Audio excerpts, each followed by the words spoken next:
So I'm in the process of leveling my concrete floor so that I can put in some wood flooring, and of course there's high and low spots. So I started by using this straight edge piece of wood, and my original plan was to come under here and shine the light and just highlight the areas where it was high so that I could address it later. But this became very tedious.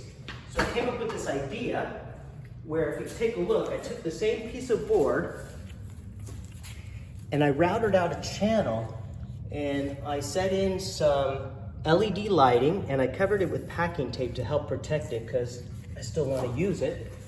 And let me show you what that technique is like.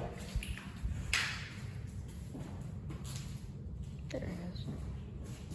So now what I can do is the same area, but I can quickly mark all the areas that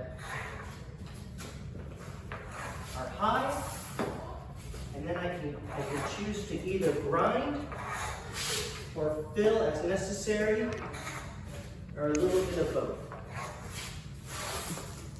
So I hope you find this handy.